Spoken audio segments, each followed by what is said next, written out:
See, London is a very small place. It's a very small world. Everyone's connected to someone, some way, somehow.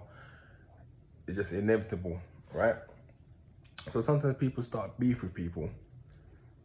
They don't even know that they're beefing their cousins because their parents could be estranged from their what you call it, from their siblings. You don't know you could be beefing one of your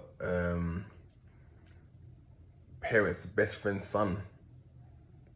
A lot of times these are the things that are happening, and it's so mad. There's like a one and like I speak about it where there's someone who's killed someone else and didn't realize that they were the same peoples. Really, it happens all the time, and you just never know. People don't do their due diligence. I always say as well, especially for a lot of Congolese people. I mean, it happens for everyone: Nigerian, Jamaican, Ghanaian, wherever, Somali, wherever. Yeah, but like more times, your parents are all friends.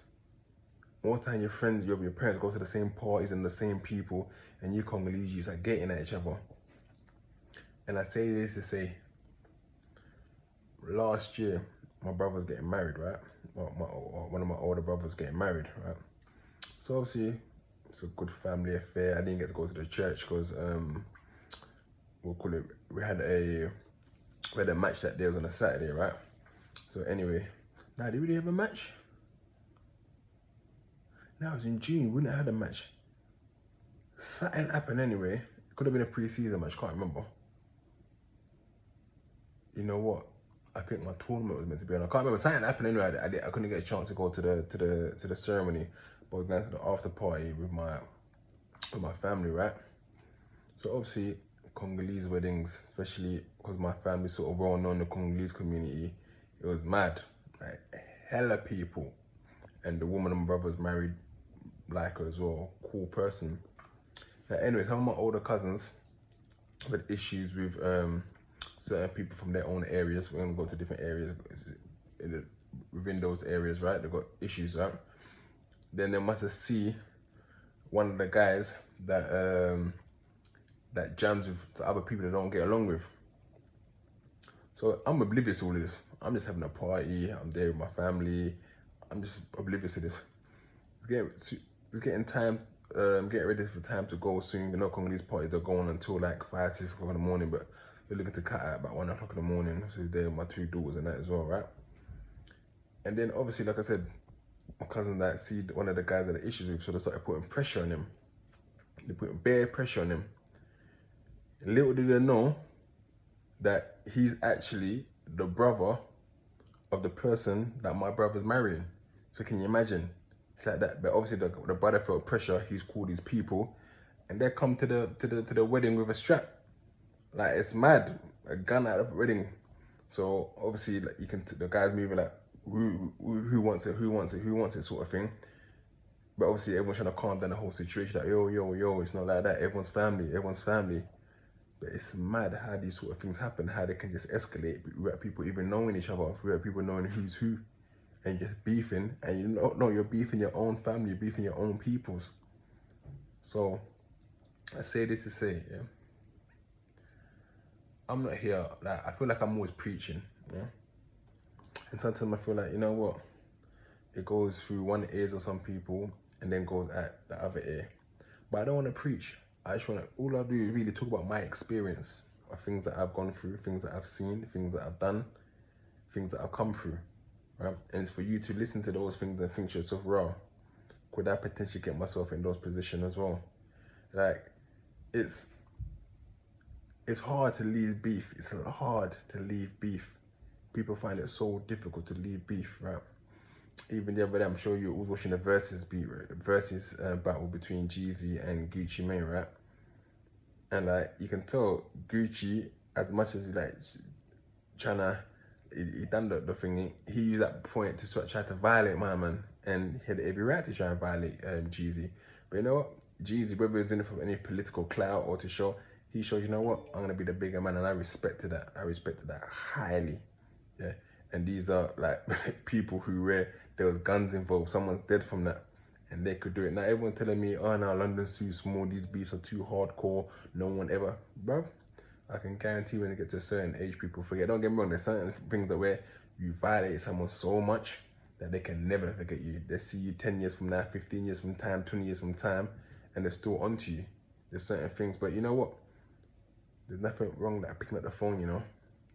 There's nothing wrong with picking up the phone. Sometimes it's someone else. As long as you go in your conscience, you might call someone and say, yo, I don't want this beef no more. They might say, I just push your record your voice note parts it, right? But it's cool, man. It's cool. Yeah, at least you're at peace with your conscience. Because the thing is that this year, I keep saying London's a small place. London's a small area. There's 8 million people in London, right? Or so, something like that. 7 or 8 million people in London, right? But everyone seems to be connected, especially in the black community, somewhere through the other. You know someone who lives in Camden, who you're friend with, who you're soulmate with that person, who's this person's cousin's baby mum, who's this person's auntie, sister.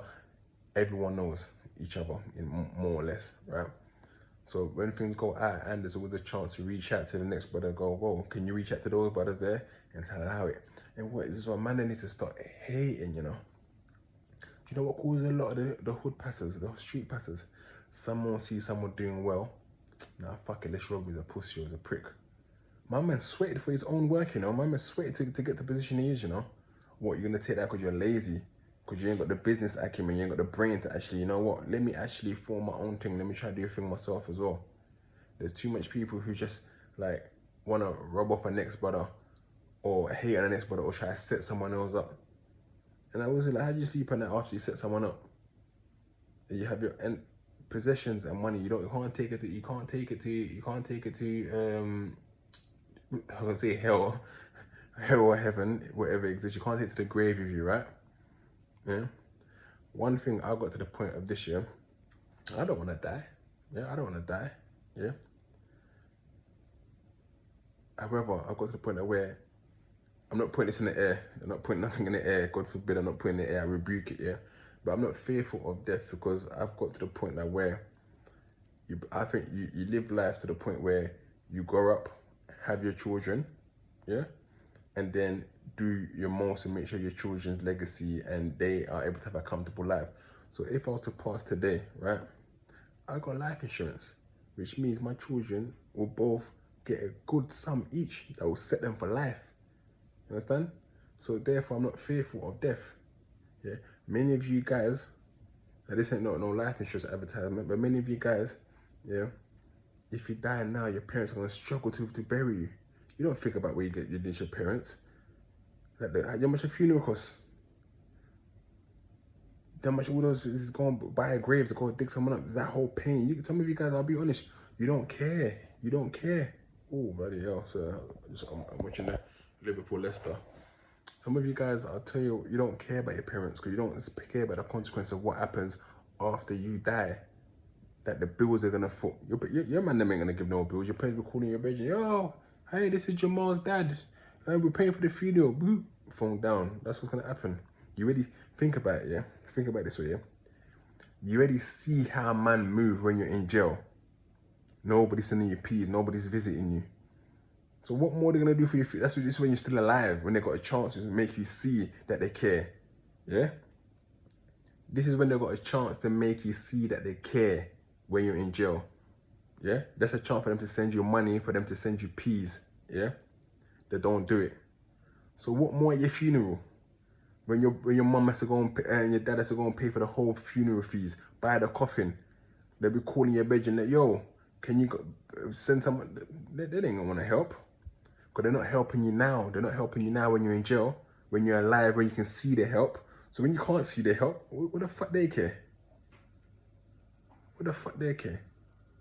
But like I said, this whole thing was like, you know what? It's just to be mindful of who you're beefing. Because sometimes you're beefing your own friends, your own family. Well, not even your own friends, your own family members are all close affiliates to your family that you don't even know.